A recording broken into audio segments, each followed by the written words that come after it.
I want to, yung drive ko is to capture video or preserve videos na worthwhile. And for me, malaking bagay ang music. So, yun lang isip yung drive ko na parang gusto kong mag-capture ng moment na somehow makikinabang yung mga tao. Kasi yung mga artists na yan, whether international or OPM na mga banda, kasi ginawa nila yung music, yung lyrics na for a reason, whether experience nila, ganyan. And somehow tayo mga nakikinig, minsan sumasaya tayo or we have something out of it. Somehow na-help nila tayo.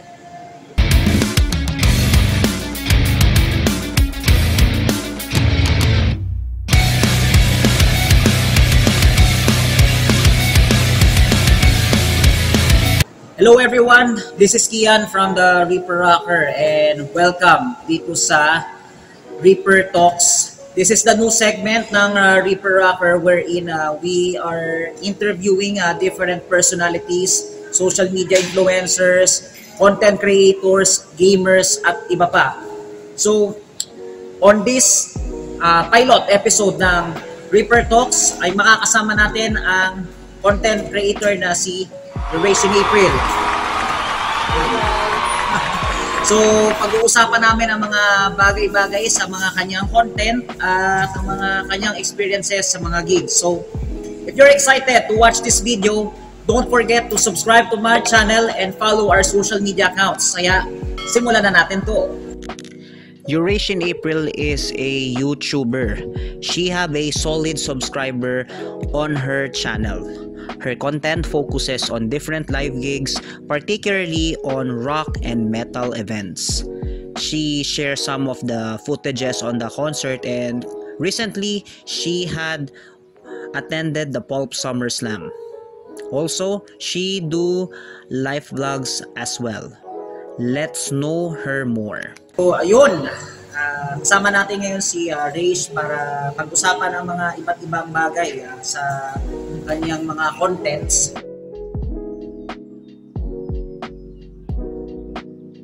Okay, content ko. Guys, kung na yung gagawin, search nyo na, Eurasian April. Okay? Then check nyo na din yung mga video. Okay, pag makita nyo yung more on ano siya. Yung una-una akong video, parang gigitara lang ako. Basic guitar lang. Kasi gusto ko lang kumakanta-kanta. Nagko-cover-cover, ganyan. Minsan mimic na talaga yung cover ko. Like, gayang-gaya talaga. Kasi nga, walang originality. Hindi, sabi kasi, ang mimic na daw, highest form siya ng admiration. Sa sobrang gusto mo yung ginagaya, lahat ginagaya. Pati ad-lib. Oh, okay. Ayun. So, content ko yun. Mostly music, gala. Mahilig ako pumunta sa iba't ibang lugar. Kung kaya nga Japan, manako. Why not? Okay, tapos, minsan, kung ano lang yung mga ganap sa buhay ko na feeling ko kailangan i-preserve, ganyan. Minsan, very random lang. Yun, check nyo na lang guys. More on ano siya. Nagko-cover ako ng gitara. Tsaka, ang marami talaga. Banda. Yung mga live gigs na napupuntahan ko. And then, yung pinupuntahan ko, mostly mga rap or OPM, minsan metal, ganyan. Open naman ako sa lahat ng genre. Nice. Very good. So yun, napansin ko nga sa mga content ko na marami kang mga iba't ibang mga gig na contents, di ba? Especially yung mga current mong events na pinupuntahan ngayon. So, mamaya mas mag-deep dive tayo sa mga ginagawa niya sa mga gigs na inatenan niya.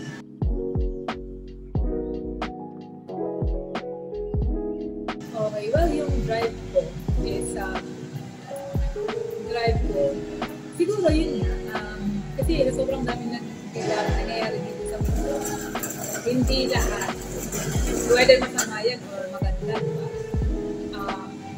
Minsan hindi recorded, diba? Kasi diba sabi natin sa kanila, pag walang picture, hindi nangyari. Okay, so yung drive ko, gusto ko kahit pa paano. Kasi for me, yung music, yung mga banda, music kasi yan very powerful siya. Ang drive ko is to make sure na yung music, nakahano siya, parang nare-record siya. Kasi na-present niya Unlike naman yung mga rin, excuse me, mga rin, mga pork. Do you think that's pero ano ba kayo? Ako. What the fuck?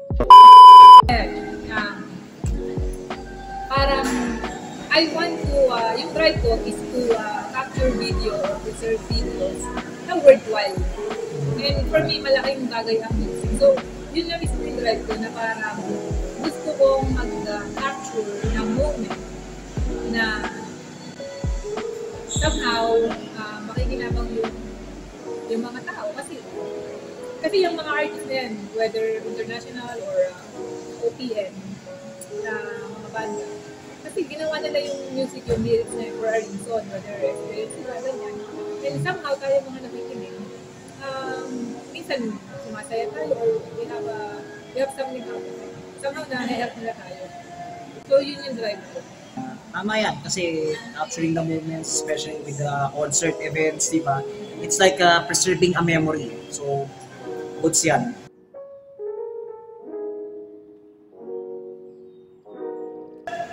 Okay, well, inspiration. Marami akong pinapanood. Mga favorite ko, si Doc Willie, si Doc Alvin, si Pitik Payaman, yan, matik naman yan. Pero may dutukan. Pitik Payaman, feature, Erwan Newsap yun. Erwan Newsap. Mga travel vlog before nag-start talaga ako travel vlog. Yung mga Drubinski. Kaya mag-mention na lang din ako. Hindi ka Salamanga, Larawi, Nico David, yung bago ngayon sila Ernie Anselmo. Pero makakapit sa dito, Anselmo Rodriguez, Ford. And then, sino ba? Yun lang naman yung madalas kong hinaan.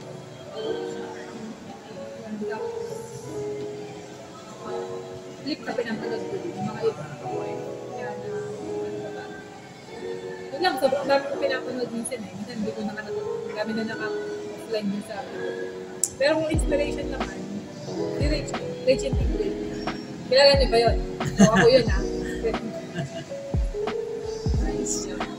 At least, di ba, marami siyang pinapanood ng mga vloggers at ano yan eh, parang nagsisilbing parang guide din natin para makagawa rin tayo ng mga ako personally, talagang mga vloggers na pinapanood ko, kumuha din ako ng ideas sa kanila, kaya nandito ako ngayon. Magawa rin ng mga iba't ibang contents. But it doesn't mean na ginagaya ko yung content nila, but we're just, getting the idea on it.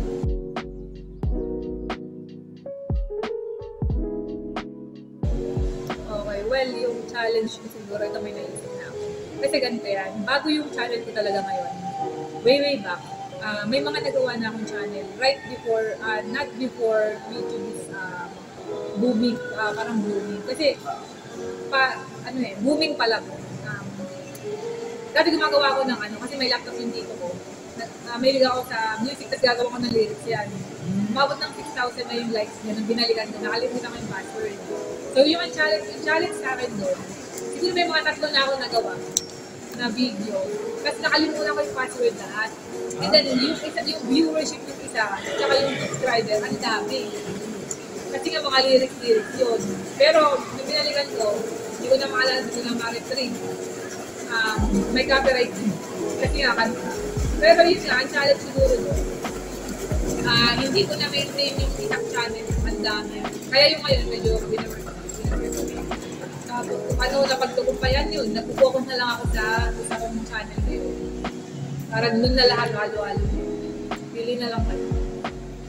Nice. That's nice. So, maganda rin kasi ngayon, focus ka din lang sa isang channel mo para hindi siya mahirap i-manage. Especially pag password, pag marami kang mga accounts, di ba?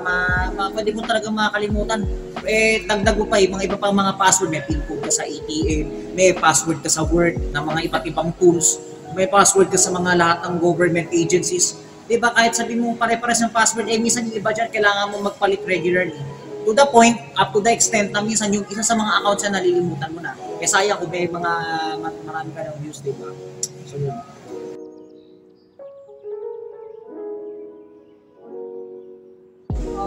motivation ko when I'm working, siguro, isa na ang motivation ko is music. Kasi nga, wala, may nagdala ako sa music. So, namomotivate ako na pumunta ng mga gig kasi somehow, yung mga musika ng mga banda, sa form of art na pre-represent ko. So, yun, motivation ko lang. Motivation ko lang. Yep. Ayun, na parang wala. For me, it's something na ano eh. Kasi music yan eh. Diba? Kung minsan ang content mo is, diba, rather, kumbaga hindi siya ano. Alam mo yun, walang content lang music pag ayun ang content. If you, ano, may iba kasi kapag ang content nila is cheese or ano man, parang minsan wala, ganun. Pero pag music, parang lahat, ano yun, so yan. Right. Motivation to music. Tama ba? Tama. May point naman eh. So parang may maraming talaga.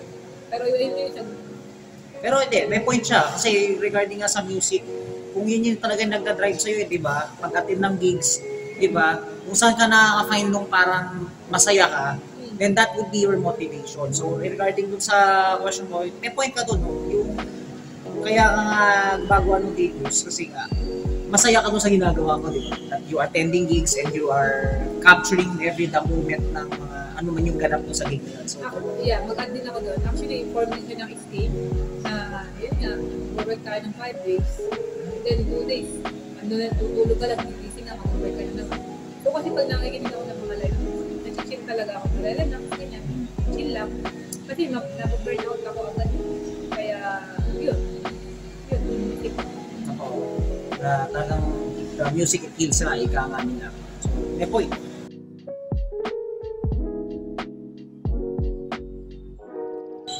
Okay, good one, John. So, yeah, buti na tanong mo yan, John.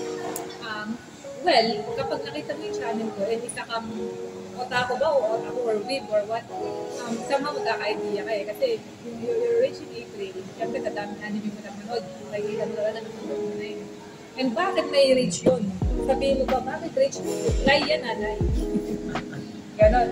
So, ang explanation niya, syempre, anime lover din talaga ako. Pero saludo sa mga manga reader talaga. Live action, okay din.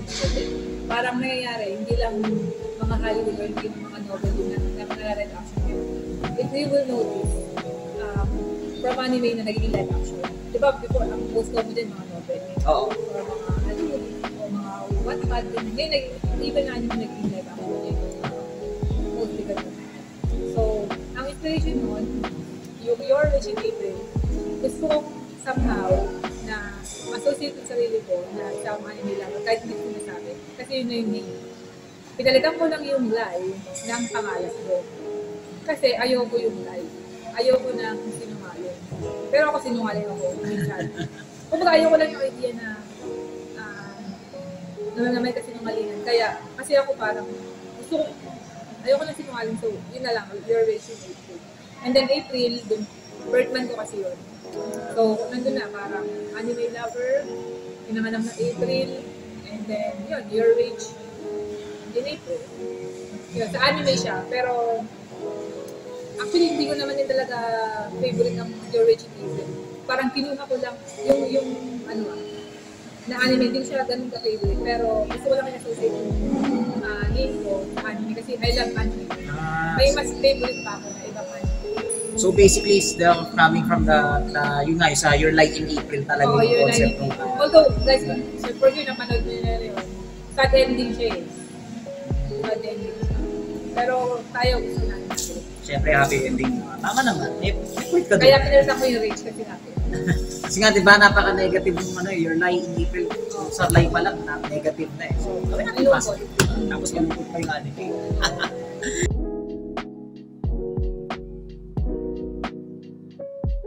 First year experience ko way back, siguro mga 8 or 10 years. Tanda ko na guys. Years ago na. This is way back sa SM City Rosales, sa Pangasinan. Rosales, Pangasinan. it was Slap Shop. Kasama ko yung mga clan ko noon. Kasi may gusto kaming clan noon. Shout out sa mga kaklan ko before. Bad ng Pinoy Fans Clan. They support OPM bands. And then kasama ko nun si Boss Cherry. Kasi sa mga founder ng clan. And then kami, may kapit kami sa backstage. Kaya napanood din namin. Super enjoy ko nun. Though Slap Shop yung napanood namin nun. At that time, nag-start pa lang ako or ang mga music ko lang yung mga alternative rock. And then, biglang mapapanood ko mga ganun. Though naki-join talaga ako sa kanila, gumagano. Then later on, nakalala ko si Shakir, parang, wow, sabi ko kahit ganun yung music nila. Mabay siya as a person. Kasi one time sa gig, sabi niya, may one time sa gig na sabi niya, o yung mga babae, alalayan nyo, pag na-tumba, tayo nyo. Okay? Parang gusto niya, kaya pa lang tayo dito. Kahit yung form ng music niya, magulo. Pero, gusto niya yung mga tao, peaceful lang. Kaya namin siya kulo kay Sir Jamil. Okay? Yun. Nice. So, parang parang na-shock ka nun siguro nung una mong salang, slap shock agad yung nakita mong live Slap shock ba music. naman? Gumagano siya. Diyos ko, yung Pero na-enjoy ko siya, grabe. true. At saka alam mo sa totoo lang, sa lahat ng mga gigs, no, di ba? Pag slap shock na, alam mo nang, magwawala na ang mga tao. Not bad din for my person. Kaya memorable talaga sa akin. That is why. And then, dahil dyan, yun nga, follow-up question ko rin doon is that, ano yung pinaka-most memorable na gig na natin? Ano ba yung first na question? Yung first gig mo na natin. Pero yung pinaka parang most favorite or most memorable para for you? Well, siguro sama na natin yung una na yun, na first gig. And then, sige, most memorable, syempre, huwag na tayo lumayo yung Pulse Summer Slam. Nung ito lang ang marami. Memorable siya kasi 20 years na ba? 20 years na yun, di ba? Oo, 20 years na. Well, saludo sa mga metalhead talaga na meron na umaattend almost yearly. Kasi ako twice na ako naka-attend yung last, which is last March 2024. And then 2018 was Good and Evil. Yun lang na-attendan ko.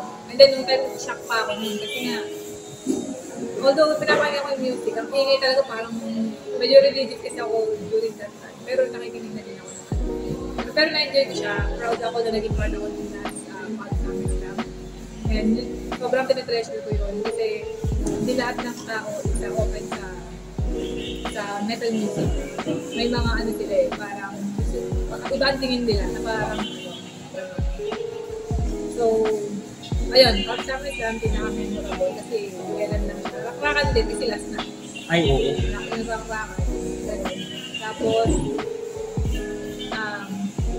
1975, sorry alam ko mga metalhead kayo, pero yung 1975, wala, gusto ko kasi yung music din nila. Although controversial naman, na parang, siguro as an artist, gusto ko siya. Pero as a person, medyo red flag talaga siya.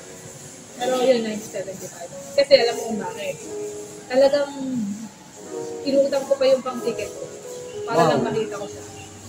Nice. Yun. Pero worth it siya. Hindi ko siya pinagsisihan. Kaya memorable sa akin. You do things na extreme. Siyempre na extreme na yun. Na for you to do things na kala mo worth it. Pero hindi ko siya pinagsisihan. Enjoy ko siya at in-cherish ko siya. Pero yun yung first international film na napanood ko. Na talagang, kasi for me, yung iba ba't mo gagantusan yan. So, 1975. Last year lang. Nice. At their very best. Kasi, okay. Sige lang. Nakadagdag ka ba? So yun, masasabi ko lang naman dyan is that talagang, alam mo yun, kung gusto mo talaga yung artist, gagawa ka ng paraan para lang makita sila. Regardless of what reason is that, diba? Well, may mga unfortunate events na hindi natin talaga maiiwasan na hindi ka ma-attend, but kung hanggat maaari kung may magagawa kang paraan, gawan mo yun, diba? So, nice. At least, diba, ang maganda dyan yung bottom line is that you don't have a regrets pagka nakita mo yung artist na talagang sobrang ina-admire mo.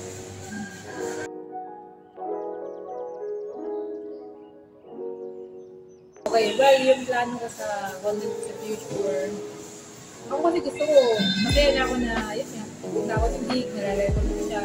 Pero siguro, pag tumatagal pag nag-time, or siguro gawa ko yung time, medyo pagandahin ko din yung mga editings ko, na medyo important ko din, kasi you notice guys, raw vlogs lang sila.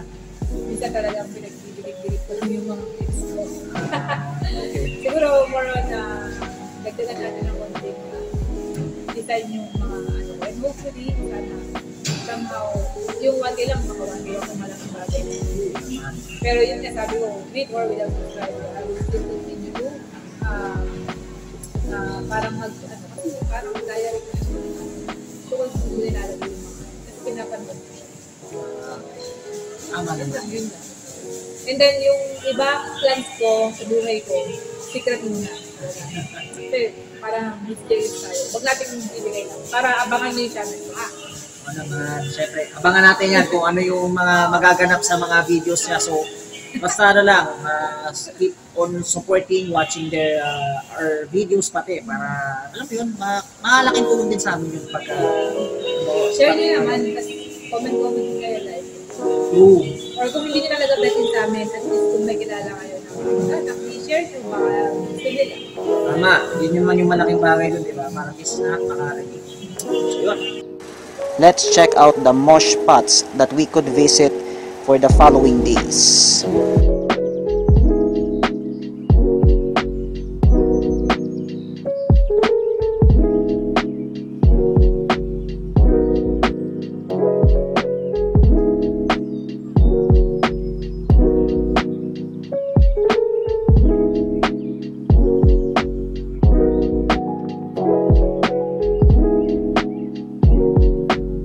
Alright, so thank you again, Rach, for sharing your time with us and also sharing your experiences as a content creator. Talagang marami kaming natutunan sa mga thoughts and yung mga experiences na share mo sa amin. So, pakisuportahan nyo po ang kanyang channel. Links ay nasa description at yun, supportan nyo yung mga channel niya. Meron siyang Facebook, TikTok, Instagram. Supportahan nyo, pati yung YouTube syempre. Supportahan nyo lahat yung mga social media links niya. At taas ang respect ko sa vlogger na to kasi talagang malulupit yung contents niya. Talagang may enjoy nyo. It's like, pinapakita niya yung anong experience ng isang gigor at saka ng isang concert. Okay? So yun, that ends our video for today, and let me know in the comment sections anong masasabi nyo dito sa episode na to. Feel free to comment down below, and if you like this video, don't forget to send a thumbs on my video. So, any last words muna bago tayo mag-end? Yun nga, thankful ako kay Ripper for having me here. Yun lang, idol ko din to kasi metal na talaga yan. Legit talaga. Kaya nakikita ko yung passion niya sa vlogging niya. At saka, the same time, ko din talaga yung metal. So, yun na, thank you. And then, yun, support us guys. Okay? And then, do what you love. And factor. Yes! And do what you love, be kind or guys. Thank you. Welcome. Alright, so that ends our video for today at magkita-kita tayo sa susunod na episode ng Reaper Talks. At abangan natin kaya kung sino pa mga mai-interview natin sa mga future episodes. Kaya please subscribe to my videos. Okay? So this is Kian and Eurasian April signing off. Rock on Pilipinas!